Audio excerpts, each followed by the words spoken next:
So, continuing our theme of Scuttlebutt, which is I type the topic into my community page and I see what comes up, and then I pick what I find interesting in the comments. So let's see what comments we have for aircraft carriers. Ooh, first one, and it's a whole series of them.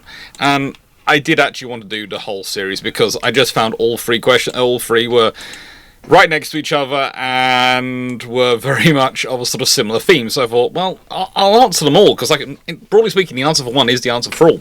And this is sometimes, again, why I pick some questions, because sometimes I will pick the which is the most well-worded to go with as the one I respond to, because that gives me the time, because then I can answer multiple questions in one go.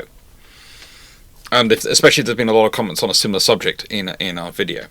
So, on this one, it's all about the sub 10,000 ton carriers, and Ilium, which looks like aluminium, but aluminum.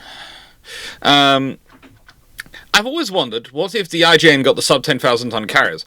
With the first try going so wrong, what changes are made? With emphasis on striking power in the fleet carriers, the use of light carriers as reconnaissance or fighter control makes sense, and the reconnaissance-capable IJN changes things. It does. Honestly, if the IJN had gone down the route of, we want a 10,000 ton carrier for reconnaissance and reconnaissance duties and fighter duties, maybe carrying an air group of about 24 aircraft, 12 each, they could probably have made something for 10,000 tons which would work. Actually, no, I'm certain they could have, because the Royal Navy has HMS Hermes, which is only a little bit over 10,000 tons, relatively speaking, and frankly, the Royal Navy were absolutely certain that if anyone did start building up a load of sub 10,000 ton carriers, their plan was to do a modified Hermes design. And literally go with it. Because it worked. And with the better boilers and better things as time went on, you could have made it work very easily. Now, the thing is, if the Japanese had those and had started building those, then that means that in terms of fleet carriers, you're less restricted, because the fleet carriers, you can build a 27,000 ton model. Because you can go, well, if I have 5 27,000 ton carriers, if I'm Britain or America, or 3 27,000 ton carriers, the 3 big type carriers, then that's fine. That's fine, because I don't rely on them for my mass, for doing all the wider duties I need carriers for. I'm relying on these to provide the strike capability, the strike asset. In which case, the bigger the carrier is, usually the more efficient it works in terms of strike profile. Now, honestly, for the Japanese, they probably still not want to go for the whole 27,000 ton job, because they could only have 3, and yeah. But going for 4 20,000 ton vessels might well be sensible. Or maybe as they leave the treaties, when they do, they go for 3 27,000 ton and just keep rocking them out. And it's the same as we sort of go down, and we have Gutkowski Marek, I think. Out of the questions, I think the most interesting one is the sub 10,000 ton USN carrier. Would the existence of these nix the Wasp and Hornet design existing? We can always hope so. Please. But mainly the Ranger. Probably not Hornet. Hornet is a full-sized Yorktown. But Wasp and Ranger, yes. I think the 2 Yorktowns would be built regardless. Yes. Hornet is a 3rd Yorktown. But the Ranger joins Langley in being converted to something that isn't a carrier. I just hope the Ranger doesn't get built. My theory is very much as if you've got the 10,000 ton, sub 10,000 ton carriers working, you're not going to build trying to do the really small carrier designs. There's not really much of an option for that, so you have to think about it in that sort of category. There's no point building the small carriers if you've already got small carriers. It's basically, instead of you building a lot of what are in the middle of the road carriers, suddenly your carrier tonnage allocation becomes for your big fleet carriers and your cruiser carriers, your strike carriers, whatever you want to call smaller vessels. Cruiser carrier was what the Royal Navy was going with in that sort of period, so that's what I'd probably go with. They're going to fill the small carrier role. And especially when you consider they are not limited in tonnage. In the Washington Treaty, Anything under 10,000 tons under is not limited in numbers. So you could have them ordering 1 or 2 a year. They can build as many as they like. Britain can build as many as she likes. America can build as many as they like. That's the thing. And that's a really interesting scenario to get up into, because that could lead to some really interesting numbers. Because if Japan is laying down 1, 2, 3, 4, 5, or continuing to lay them down, expect Britain and America to be matching that number. And then the big carriers take on even more importance in terms of their role, but they become the full powerful carriers, and it probably becomes a multi-carrier force whereby you get one of the major 27,000 tonner, or probably, considering the British and how many they're going to want to get. And I say this with love in my heart for the Royal Navy at the time. I really do. Not having spent years going through their paperwork at the time and finding it really, really annoying. Probably about 6 22,500 ton vessels, because, that's about the same size as Ark Royal, or, that sort of area. And then you have 6 of them, and you can have 2 sitting in the north, 2 sitting in Home Fleet, and 2 sitting in Mediterranean, and 2 sitting in the, Indian Ocean. And you can build as many of the others as you want around them. You could have, each group would have 4 or 5 even, maybe even more, of the little sub 10,000 ton carriers with them. And so they could constantly generate carrier groups of a couple of carriers. Maybe it's a small one and a big one. Maybe it's a big one and a couple of small ones. That's the option. Be interesting to see how it develop. It would be, because the British do love their multi-carrier tactics, and that's one of the reasons why they go down the route they do. They're designed. The Americans like multi-carrier tactics, and the Japanese do. I think everyone would be basically going down the multi-carrier tactic route. What I think more interesting is, if you have all these sub 10,000 ton carriers going around, there are going to be more powers getting involved in the carrier race. I could see powers like France and Italy building them. But I can also see South Americans maybe considering, when they have a small blip in the late 20s, where they have some decent money. I could see Russia maybe building something, because we all know Joseph Stalin doesn't like to fall too far behind. If there are enough of these vessels going around, that's going to create a storm, basically. Now, if we go on that particular comment, as for the impact on operations, the raids USN conducted at the very beginning of the war, USN learned that one carrier versus an airfield on an island is a poor matchup. Yeah, but not so much in terms of combat power. The airfield versus the aircraft carrier, usually the fact that the aircraft carrier can hit the airfield can maybe hit the carrier if it finds it. That's the advantage. The carrier knows where the airfield is. The airfield doesn't know where the carrier is. However, the single carrier doesn't really carry enough to put really put down most airfields at this time, considering how rough strip capable they are. And some of their earlier raids were on seaplane bases, which were even more interesting. Coral Sea may be a decisive victory for the USN. The presence of two or more flight decks might save Lexington. Yeah, but there's going to be more flight decks on both sides. This is the thing about sub 10,000 ton carrier. They're going to be built by everyone. This is the thing. If they exist, they're going to be existing for everyone. And I think myself, if you did have it working and it did start getting built, I wouldn't be surprised if under the London Naval Treaty you had a similar agreement drawn up as with cruisers, etc., being divided up. But it could go more interesting. You see, it's going to depend on how many the British and Americans are built. And let me put it this way, because you have two options. You go for the 10,000 ton route and you go, okay, well, these are 10,000 tons like the heavy cruisers. And so you're allowed 15 of each, like the heavy cruisers. So you're allowed 150,000 tons roughly of them. That's what you're supposed to be. There are adjustments in the actual treaty, but that's what, broadly speaking, it was going to be. But that sounds like a lot of carriers. Your other option is if you're smart at the Washington Treaty. You up the tonnage just a tad, because the tonnage being up to tad really does help you make a case. You go for 15,000 tons as the limiting tonnage for smaller carriers, and you say you're allowed 130, like you're allowed the same amount of tonnage of that as you are in terms of your full fleet carrier. So you're allowed your fleet carrier of 27,000 tons, but you're allowed 135,000 cumulative tons of those if you're Britain and America. That's the most.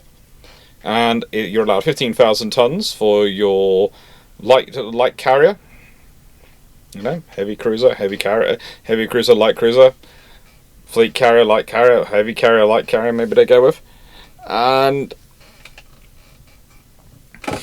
you're allowed 135,000 tons of them. So therefore, theoretically, 135,000 tons gives you a 9 of them. So you're able to have 5 full fleet carriers and 9 smaller ones. Now again, you can adjust your tonnages around in that. You could do. You could go, well, you know what? I like it. I like it, but I think I don't think I need the full 15,000 tons to give me a decent carrier in this category. I think I can maybe get it done on 12,000 tons, and then I can have 11 of them, or 13,000 tons, and I can have 13,500, and I can have 10 of them, or something like that. You could well decide that. As like with the full fleet carriers, you could decide, well, yeah, 27,000 tons standard displacement, that's going to give me a super carrier. But I could also accept 22,000 tons, 22,500 tons, and I could have 6 of them. And is really the difference between a 22,500 ton and a 27,000 ton carrier enough for me to not value the force multiplication of having that sick vessel? It's a strategic question. I would argue if you're the US Navy or the Japanese Navy, possibly not. I would argue if you're the Royal Navy, yes, certainly. The Royal Navy, remember, they're trying to defend the British Empire. The other thing that comes with these sub 10,000 ton carriers, though, and the interesting thing for all of us to think about, is, and this is one reason I've got another video question in here later on, which is slightly different, is what about the minor powers in the British Empire? Because if Britain wants a rapid way to rapidly increase their sub 10,000 ton carriers, they could build them for Canada, for Australia, for India, for New Zealand, for South Africa. All signatories to the treaty. If you get them under the Washington Treaty, then how do you get rid of them under the London Treaty? How do you get rid of them under the London Treaty? If they bought them post World War I in the 1920s, how do you get rid of them in the 1930s? You can't. So that means they might be allowed them. Now, for Britain, that's easy enough to dress up. They go, well, these carriers are part of our ASW force, our anti-submarine force. Seeing as you won't give us a ban on submarines, or even a ban on oceanic submarines, i.e. submarines which are more than a couple of 100 tons, we therefore are forced to have these for our ASW escorts and our convoy and maritime security. And you can make that case quite strongly. But that could be a really interesting scenario to sub 10,000 ton carriers. And as I said, go look at HMS Herbies. It's quite possible to produce a functioning carrier for roughly 10,000 tons that functions in a fleetway. We're not talking escort carriers, Woolworth carriers, bare bones carriers. We're talking something which is a functioning fleet asset. Not a full fleet carrier, not a big one, definitely a very small one, cruiser carrier for the cruising role, for reconnaissance and air defense. But it is possible to produce it. It is. And then the last question was, this is from Warheads Nation, I think. The USN was trying to develop a 5.3-inch anti-aircraft gun, which would have made it easier to fudge the roles of carrier and light cruiser. It would have done. It would also made something like the Dido class possible for the US Navy, and that's going to be really interesting with their light fleet carrier build. It comes around because do they mass produce the 5.3-inch gun cruiser, or do they produce the 6-inch gun cruiser? I'd have said in the Pacific War, the way it worked out, your 6-inch gun cruiser loses that argument. Because let's be honest, the fleet battles where the 6-inch gun cruiser and the ship-on-ship engagements with 6-inch gun cruiser are really going to shine don't happen as much. And the difference between a 5.3-inch gun cruiser shelling a target and a 6-inch gun cruiser shelling a target is not really enough to justify it when you consider the advantages of having a dual-purpose AA cruiser which would have that much firepower, i.e. an Atlanta, but actually armed as a cruiser grade. And we have an interesting theoretical from the Unruh class video, which was something worth talking about. Jonathan, I think if the Japanese started mass building light fleet carriers in 1937, that the US and UK would be forced to react, which would require abandoning at least part of the treaties themselves.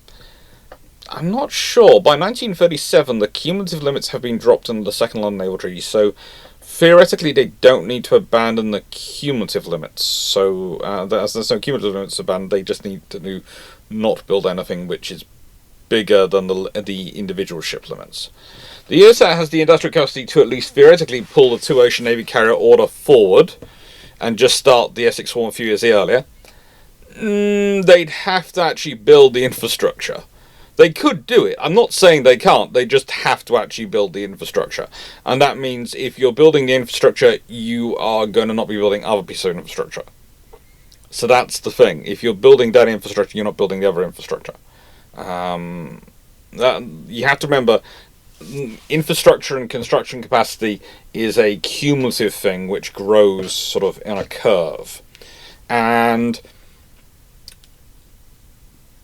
the US government, especially on their west coast, but it wasn't really great on their east coast either, were great at not investing in things. And frankly, a lot of the American industrialists were not that concerned with long-term development and spending of the nation. They were more concerned with making their own money. So there is America is one of those countries which has so much potential and has so much untapped capacity. As I said, it's got great potential and untapped capacity. But reasons why it has that is often because the people investing in the spending are thinking very, very short term. And I'm not saying that other countries were specifically long term. In Britain, there is we do like to joke about how much of the Victorian infrastructure we're still depending upon. And I would like to point out the Victorians weren't looking realistically that much longer term than we were today. They're just looking long enough, just that much longer term than we are, that they look really impressive compared to us. That's more a reflection of how far we've fallen than how far the Victorians were looking forward. Okay? That's the simple reality.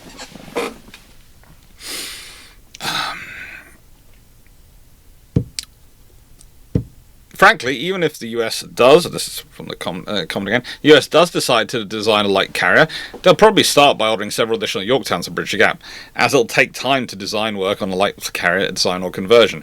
They've got Wasp, which is basically a light fleet version of the Yorktown, but let's be honest, it's not a satisfactory one. You might as well just build the Yorktowns. I'm less familiar with the British Empire as an untapped building capacity and design study, so I don't know if they'd have been able to order them quickly, being able to build some sister ships to Ark Royal. If they had pre-Colossus light fleet carrier design, that could easily be ready for production. I've talked about this on the channel before. That's HMS Unicorn. Jonathan, that's HMS Unicorn is the forward aviation support ship, and that's a design study which is running from basically 1933 onwards. So Britain has that. If they're in 1937, they could have ordered Unicorns. And they just need to basically go, oh, we need to make this a light fleet carrier. How do we do that? Well, we just take this bit out and this bit out, and oh, it's a light fleet carrier design. It's amazing. Just happened in front of us. Who realised we were designing a light fleet carrier? I thought it was a forward aviation support ship. I really did. It was a forward... Didn't you think it was a forward aviation support ship? I know you thought it was a forward aviation support ship. And our admiral went to Parliament and said upon his honour it was a forward aviation support ship, not an aircraft carrier. But would you know, you just delete that bit and you've got the Colossus class. It's just... I'm just shocked. I'm shocked. Every one of the naval architects in the room is shocked. Yeah, the Royal Navy. Shocking. Or if they'd end up in a situation where they couldn't immediately start building up additional fleet carriers, but also they weren't ready to design, so they had the design to have it. And what would the additional iron carriers and Armada Pacific, someone says, do to their aircraft design and procurement programs? Okay, Ark Royal is not a armoured carrier, because she hasn't got an armoured box, so she doesn't fit in that category. But she's not unarmoured. This is one of the points. Again, American carriers were not armoured carriers, but they were not unarmoured. They would still have some protection. So, yeah. And maybe they get the higher performance under soon. The thing is, if the British get more carriers on order early, and I've talked about this before and discussed about this, if the Royal Navy gets a carrier earlier, especially if they get them, and there's a video where I was talking about the earlier fleet designs and what happens if Britain builds the 1931 carrier rather than the Ark Royal carrier. You get a growth in carriers coming out early, especially if it happens in 1937 alongside the Inskip Award. You're going to get a massive growth in the fleet. Now, does that mean you necessarily get high performance fighters? I wish you might get them ordered, but what you're probably more likely going to get is you're going to get more of the orders for the engines coming in. And so, yeah, it'll be interesting to see what Henderson would do in that situation. And this is where we get into another interesting Hercules for a Barracuda. Now, this was an interesting one for me. What if, and basically, Joseph Rang managed to pique my interest, because I was going through reading this video, question, comment, thinking, oh, that's an interesting comment. Not sure if I agree with everything, but it's an interesting comment, and I'm wandering along, and then at the end, there was with your discussion proposal answered, because they put their forward answer to my question at the end of the video. Let me please present my what-if scenario in return. What if the Barracuda would have been equipped with a Bristol Hercules engine, the same which the Beaufighter had, and was also optimized for low-altitude performance? Well, this interested me. Why does it interest me? Well, because the Hercules was one of the early 1,000 horsepower, or actually technically 1,100 horsepower engines, dating from 1936. And so I was sort of thinking, I was going, well, okay, a Hercules, 1939, 1941, is getting up to 1,600 horsepower, with 2-speed superchargers involved, which is nice. At various points you get various modifications of the Hercules put in place, which have different derivations, and they're designed for they're orientated around various things. So there's multiple Hercules variations produced. And yeah, it could work. Now, it's going to require a complete you're not going to be dealing with the same aircraft you did historically. You're just not. It's going to be a very different aircraft than the one which was built in terms of shaping, especially forward, because it's going to have to be, because it's a very different engine. But it certainly would have been an option. Unfortunately, it's also one of the names on the list of engines which the Royal Navy actually looked at and asked for at one point, and was told by the Air Ministry no.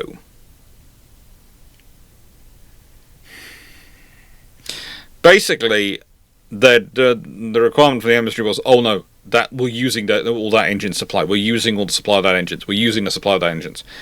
And that's what happens with most of these issues. But it would have been a good idea. And there is part of me which does wish that the Royal Navy had found a way to sort of standardise on a single engine about 1936-37, which they were looking for. And the Bristol Hercules was on the list, but they were persuaded. They had the Pegasus already in service with the Swordfish, and they were looking at what was coming in, etc. And this is the reality of what you're dealing with at the time.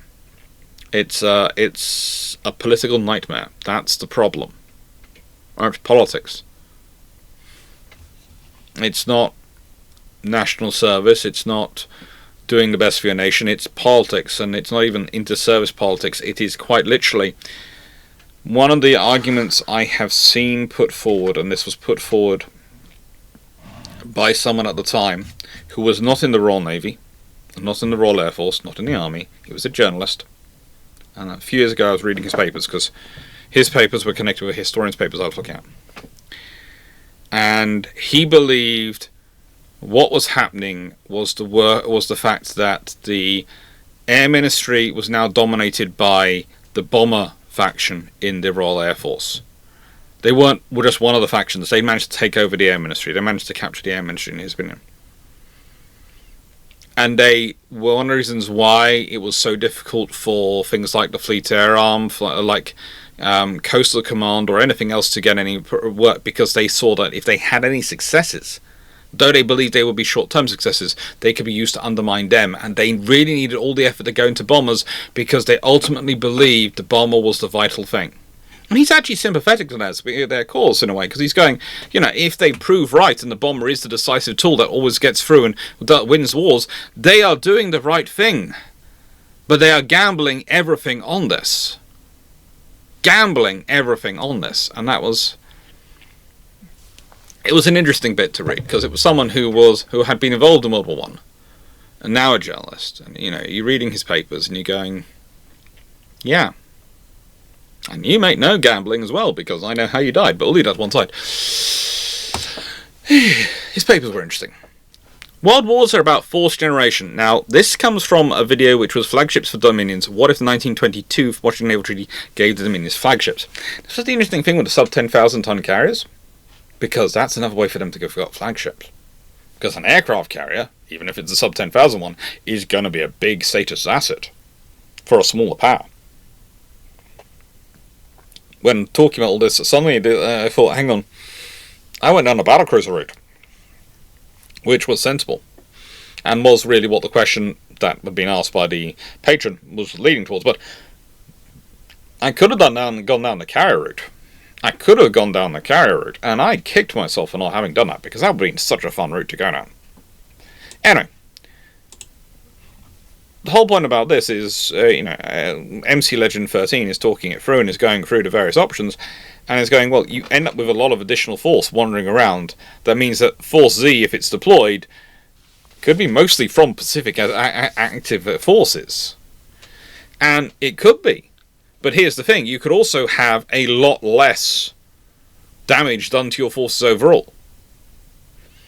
Because if you think about it, if you've got 6 relatively recently built capital ships, even if they're battle cruisers, smaller battle cruisers, but battle cruisers, if they, if you consider if they are built during this period and they're F3, F2 style battle cruisers, imagine that if they are F3 style battle cruisers. We're talking about the original design of the 28 knot, 15-inch 50s, Nelrod style, but it's got C turret rays instead of B turret rays, so it's longer. Not quite as much armour as Nelrod, but a whole lot of subdivision, and in parts almost as dense as Nelrod in terms of subdivision.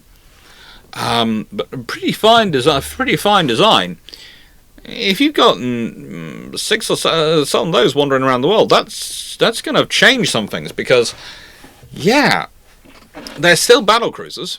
They are very much battle cruisers. But that means the Royal Navy's own battle cruisers will not have been so overworked during the interwar period. It means that if they need fast ships for various operations, they've got fast ships for operations. And, you've probably got some of them probably been in Atlantic at the beginning of the war anyway, for various things to deal with the German surface raiders. So again, German surface raiders have probably suffered, because again, the Scharnhorst knives now, they are fast battleships, but they're only armed with 11-inch guns. I would say, one-on-one, it's a very even, possibly not even fight, where they have technically the armour to sustain themselves and the subdivision to sustain themselves in a longer-term fight, but the other one's got the firepower to do a lot more damage in that fight. And the thing is, again, considering it's the Royal Navy, the odds are they'd be hunting in packs. More often than not, the Royal Navy does not believe in fighting fair or fighting even. Their view is, we fight at night when no one else can. We fight, and if we're in a situation where you can fight us, we fight with numbers which you cannot fight. That's their preferred options. And in capital ships, they usually achieve that. So, yeah, fun times. But then we get to Troubles, Battles, and Darings. Shameless book plug time. So why is this video so late? Well, because the version was supposed to go live at 7:30 when I was, as you might have heard if you were watching me on Ramblings, didn't work, didn't go live. It tested fine on my computer. It was fine. I'd uploaded it, and it had corrupted. Now I have two options. I could have tried uploading it again.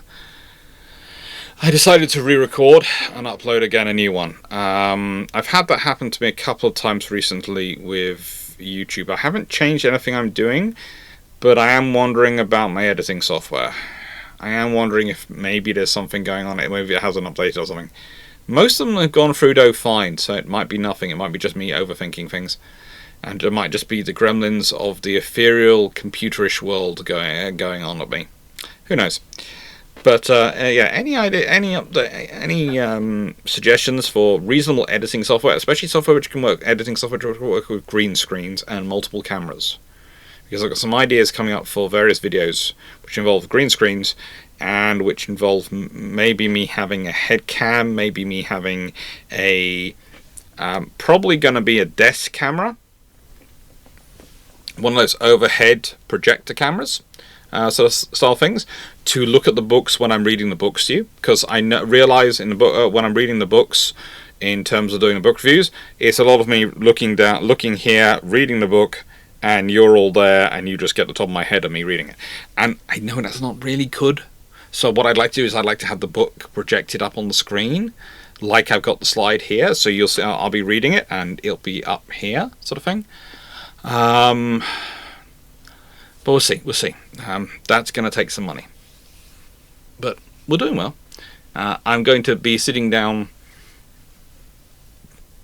tomorrow and working out all the money that hopefully has come in from the charity videos, and I'll be, when that money gets paid into my account from YouTube, etc., and all these things, and at the end of next month, because it's always a month later behind, I'll pay that through as a Christmas thing to those charities. So that was all be good, and so I'll be talking about that soon.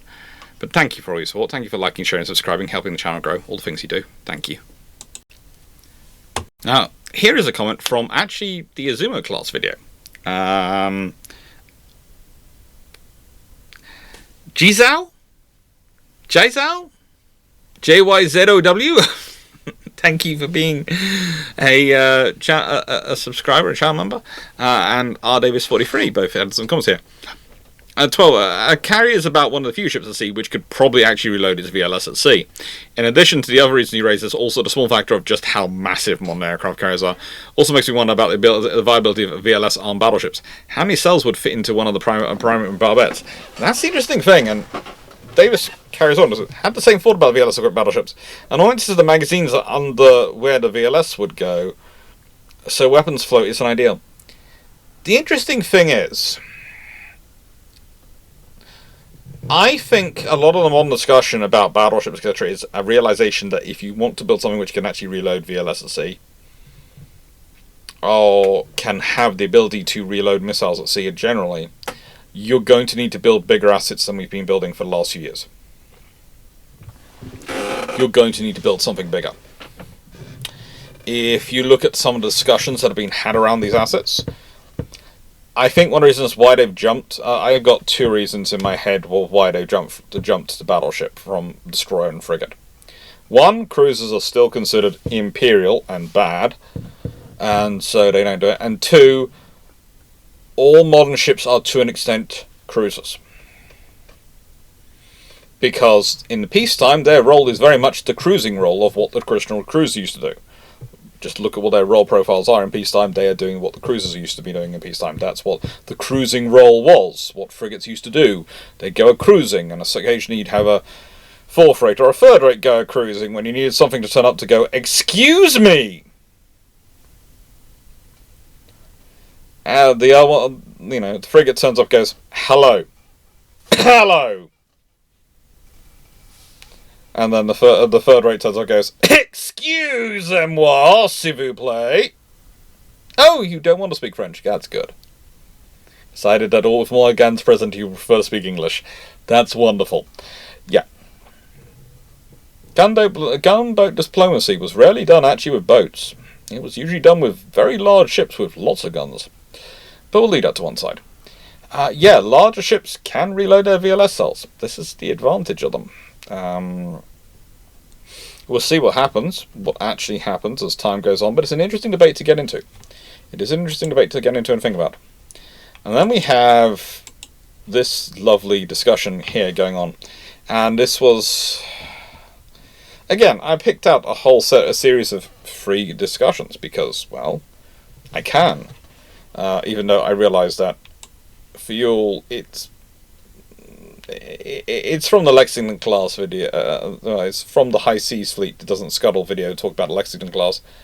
But if I expand it out, there you go. You can sort of read it, some of them. So you can pause and read it through if you wish to. Oh, it's an interesting. It is an interesting discussion that was being had here. And mostly it comes into what happens to the Lexington class in this scenario. What did the Lexington class become? Do the Americans, if they get a look at the German battle cruisers, actually still build the Lexington class as did? And how much information was being shared with the British? The Royal Navy shared a lot of information with the Americans about battle cruiser design and what it was for and what it was doing. And the Royal Navy were not particularly encouraged by the Lexington class, but they knew the reason the roles the Americans were building them for. Now, the interesting thing is, I think my honest belief has often been that if they continued with them as they were, you would get a batch differential. You would get some Lexingtons completed as planned. And you get some complete Lexingtons either completed as aircraft carriers, a la what actually happened in history, or completed as a more battlecruiser one word than battlecruiser two word. Okay? Design. Because as I've talked about the Spectrum, and I will keep talking about the Spectrum because it's a useful thing to understand capital ships on, you have battlecruiser, two word, which is basically your dreadnought armor cruiser. Invincible class. Think invincible class. Think cruiser. Think ship basically designed along cruiser lines to wander around the world with battleship grade guns. And then it goes up to battlecruiser one word. It's able to fight each other, and then fast battleship, and then battleship. And you also have to remember this Spectrum itself sort of shifts depending on some of the time period in some of its manners because you have difference in engine power. So if your engine can develop is far more dense and can develop far more power for its certain density, its weight, then that's going to affect how you have to design the ship. Because if you consider the amount of space you need for the machinery versus its power generated on the Invincible class, it's very different than the amount of space you need for the far more greater amount of power generated on HMS Tiger. In fact, if you put the same amount of space about it, you've had a Tiger which was doing about 32 knots in terms of percentage-wise of the hull. So, it's an interesting scenario to have going on. It would have been interesting to see what happens. But then, of course, that would have also got rid of two of my favourite carriers of all time. Once they get rid of the 8-inch guns. Oh, US Navy. Why? It makes sense under the London Naval Treaty. Does it make sense under the Washington Treaty when you can build as many cruisers as you like? Planned developments. Yes. That's the next one. Is People's Liberation Army Navy and their developments going on. Steve Palmer, don't forget the people aspect of carrier operations, not just aviators and maintainers, but those working the flight deck and hangar bay. The People's Liberation Army now has real-world experience regarding what it takes to keep aircraft operation at sea. How much logistics are required for operations, fuel, food, ammo, and spare parts.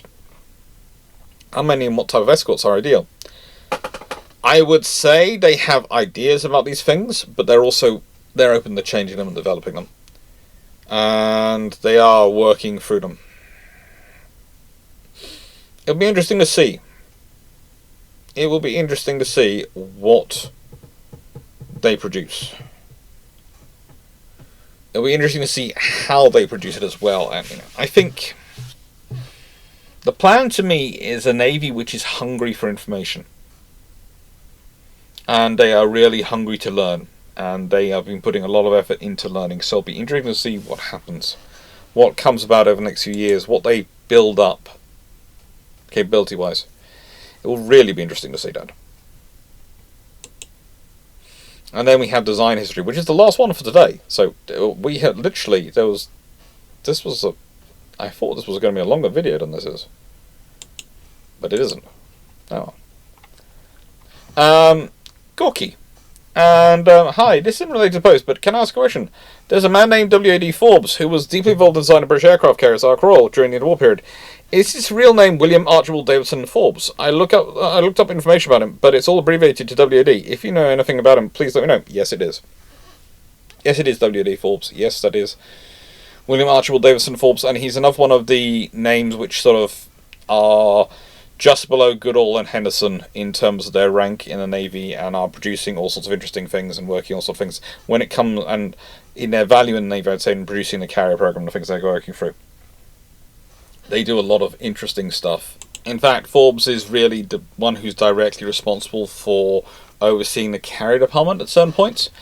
Now, the thing is, what's interesting about him is that he also was involved in the study of the internal combustion turbine and produced the Hepburn-Forbes system along with his colleague H.A. Hepburn, which was to us make engines far more efficient. It did work quite well in that scenario. And he also, after World War II, presents a joint paper with Dr. J. Harris at the Institution of Naval Architecture, which I've read in 1946, on underwater paints and the fouling of ships and how they can be better protected, and what the wartime work of the Admiralty Corrosion Committee was. He actually died in 1980, but he was born in 1890. What's interesting to think about him, though, is he is born in Hackney. He's the son of a bookseller's assistant, and he rises up to get an engineering apprenticeship at a shipbuilder in 1911, and then he gets scouted by the Admiralty in 1920, and Department of Director of Naval Construction, and he works there for the rest of his working life. And it's a really interesting thing when you look at it and go, wow, you don't expect sometimes some of the backgrounds you're dealing with, the people you're dealing with in the Navy in this period. You still expect them to be very class conscious, and you expect the people to all come from a certain background. No. A bookseller's assistant. Did an apprenticeship. And that's not an uncommon story when we start looking at constructors. Anyway, I thought I had that in as a bit of an extra. And what will come up? Well, this week we have Peterson Hein is actually going to come out. The Dutchman who took a Spanish Silver Fleet. I think you'll enjoy that. I hope you will. Thank you very much, and take care for watching. If you liked the video, please do like, share, and subscribe. It really does help the channel grow. And yeah, sorry, this isn't as long as I thought it was going to be. I thought it would be longer than this. Thank you.